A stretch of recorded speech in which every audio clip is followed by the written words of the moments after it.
Bonjour, Peggy Guizello, Société Mille et une idées. Nous sommes aujourd'hui en Seine-et-Marne chez une cliente où j'ai travaillé presque 2 ans sur son projet et je vais vous présenter aujourd'hui son séjour, son entrée, sa cage d'escalier, sa chambre ainsi que 2 chambres à l'étage.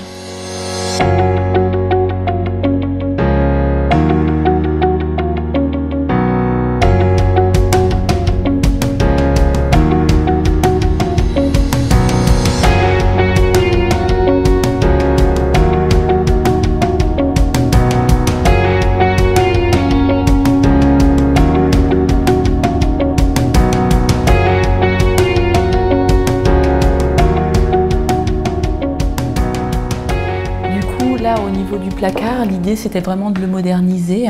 C'est vrai que régulièrement, que ce soit dans le séjour ou dans l'entrée, les clients ont des portes coulissantes. Je trouve que ça fait davantage chambre que séjour. L'option qui est pas mal, c'est de pouvoir avoir ce genre de porte de placard, ce qui permet vraiment d'avoir un alignement sur le mur. Là actuellement elles sont avec un certain décor, on peut choisir la couleur du décor ou simplement le mettre de la même couleur que le mur. Au niveau des petites touches d'originalité, sur ce projet, j'ai travaillé également avec des radiateurs un peu particuliers. Celui-ci a été mis par rapport à sa capacité de chauffe. Il a également un côté assez design et voilà, ça sublime un petit peu les éléments comme d'autres radiateurs. Donc nous en avons mis un également ici. Comme vous pouvez voir dans le projet initial, à la place sur le mur au niveau du tableau, il y avait un radiateur. Nous avons décidé de le supprimer pour vraiment privilégier le côté esthétique et c'est pour cette raison que nous sommes partis sur des radiateurs avec une puissance bien plus importante.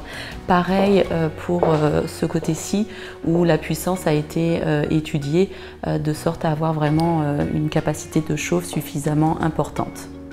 Au niveau de l'espace salon, j'ai trouvé judicieux de matérialiser l'espace à travers 2 éléments principaux. Le tapis, qui est un tapis fait sur mesure et également avec une suspension très grande puisque celle-ci fait 2 mètres de diamètre. Au niveau des tables basses, j'ai décidé d'en mettre 2 à la fois pour vraiment habiller suffisamment l'espace et puis également pour donner une petite touche d'originalité au projet. Concernant maintenant la bibliothèque, elle a été faite sur mesure. J'ai panaché entre des niches et des cases fermées. Ainsi, la cliente peut ranger toute sa vaisselle, etc. et laisser suffisamment de niches pour avoir quelque chose d'esthétique avec des éléments de décoration choisis en fonction des teintes et de la personnalité de la cliente. Maintenant, la cheminée existait déjà. Elle avait vraiment sa place centrale. Je l'ai juste dynamisée avec 3 poufs de couleurs pour que ce soit à la fois cohérent concernant le projet, mais que ce soit un peu plus lumineux que la place qu'elle avait initialement. Concernant la couleur maintenant, comme vous pouvez le voir, nous avons 2 murs qui ont été faits dans des tons vraiment extrêmement foncés. C'est vrai que c'est quelque chose qui surprend souvent les clients de vouloir mettre des touches de foncé. Ils ont souvent peur qu'au niveau de la luminosité on puisse perdre. En l'occurrence sur ce projet on voit bien que les touches foncées de ces 2 murs apportent au contraire beaucoup de contraste et permet de sublimer le reste de la pièce. Ça dynamise les éléments. Pour moderniser l'escalier, j'ai proposé à la cliente de le peindre en noir. C'est une idée qu'il a fallu qu'elle mûrisse pendant plusieurs semaines puisque elle et son entourage avaient vraiment peur que ça alourdisse l'entrée et que ce soit très sombre. En l'occurrence, on voit bien sur le projet que mis au travers un intérieur suffisamment moderne, à travers le parquet et la décoration, au contraire, on gagne vraiment en qualité de rendu. Lorsque je suis arrivée sur le projet, vraiment, j'ai tout de suite vu que par rapport à la modernisation du salon, j'allais proposer à la cliente de changer le sol. Souvent, lorsque les clients ont des carrelages, ils ont peur de passer au parquet pour plusieurs raisons. Ils pensent que c'est fragile et ils pensent que ça va être plus difficile au niveau de l'entretien.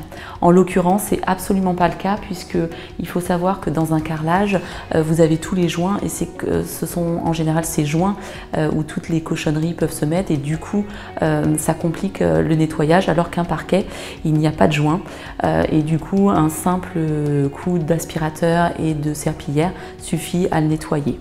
Donc ici vous voyez qu'il y avait une grande superficie. Ce qui est important lorsqu'on pose un parquet stratifié, c'est de laisser suffisamment d'espace entre le parquet et le mur afin qu'il y ait une dilatation possible. Pareil, vous remarquerez que aucunement en décoration on ne met une plainte de la couleur du sol. Donc que ce soit que vous posiez du carrelage ou du parquet, surtout ne jamais mettre une plainte coordonnée, mais partir davantage sur un médium à peindre comme ce qui a été fait ici. C'est plus esthétique et puis ça évite de tasser le mur. Lorsque on arrive aux petits détails, que la table est achetée, que le canapé est acheté, que la bibliothèque a été dessinée, il faut penser à tous les petits éléments qui vont vraiment sublimer la décoration. En l'occurrence, c'est important de penser aux rideaux. Dans notre projet, j'ai proposé quelque chose de très graphique. Ça donne un petit côté contemporain, mais les matières sont vraiment de qualité, et ce côté un petit peu soyeux, ça donne du cachet au projet.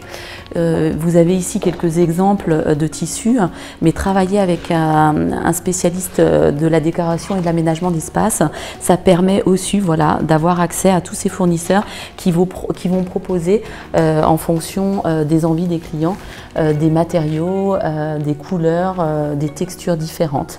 Par exemple, dans la chambre de notre cliente sur ce projet-là, j'ai travaillé avec un bleu qui était parfaitement coordonné avec le mur de la tête de lit. Il y a vraiment quelque chose de très important si vous refaites la décoration de votre bien, c'est de travailler la lumière à travers des spots, à travers des luminaires, mais en tout cas de toujours proposer quelque chose qui va apporter une petite touche d'originalité. Alors naturellement, le côté fonctionnel est très important. C'est pour cette raison que j'ai proposé à la cliente cette suspension qui allie à la fois un côté esthétique et design à travers les matériaux qui sont utilisés, mais qui éclaire. On est au-dessus de la table, on mange, on a envie de voir clair. Voilà, c'est un produit vraiment qui est parfait. De la même façon, au niveau des appliques, il y avait avant mon arrivée une ampoule vide sur ce mur et j'ai décidé de travailler avec une double applique or et noir. Vraiment, c'est élégant, c'est original et ça donne vraiment une petite touche au projet très intéressante. Dans la chambre, j'ai fait appel à un fournisseur qui est vraiment spécialisé sur le sur-mesure et où on va pouvoir choisir, quelle que soit l'envie du client, quelque chose de sur-mesure. On choisit la couleur du bois, on choisit la couleur de l'abat-jour. Vous avez des choses vraiment très différentes les unes des autres et ça permet vraiment de sublimer à chaque fois la décoration que vous souhaitez mettre en place. Sur le projet, ça me tenait à cœur de placer du cuir au niveau de la tête de lit, et ce pour plusieurs raisons. Déjà, c'est très esthétique, on a vraiment un joli rendu. Vous avez, alors ça n'est qu'une gamme d'échantillons, mais vraiment des couleurs, des matières très différentes les unes des autres qui permet vraiment de personnaliser le projet. De plus, en plus du côté esthétique, vous avez le côté fonctionnel, ça protège le lit, et puis également comme c'est fixé à même le mur, vous n'avez pas de pied au niveau du sol, ce qui permet d'éviter voilà, les cheveux, les choses qui vont rester coincées entre les pieds, et au niveau du ménage, c'est vraiment très fonctionnel. Après avoir refait tout l'espace séjour du rez-de-chaussée, la cliente m'a demandé de travailler sur l'étage. Cet espace était vide, il n'y avait rien. En termes de budget, on n'avait pas forcément envie de refaire les sols. Donc l'idée, c'était vraiment de trouver des idées pour habiller cet espace, que ce soit à la fois un petit côté cocooning et que ce soit malgré tout fonctionnel. Donc j'ai pensé à faire des assises et habiller le sol avec un tapis pour vraiment donner ce côté chaleureux.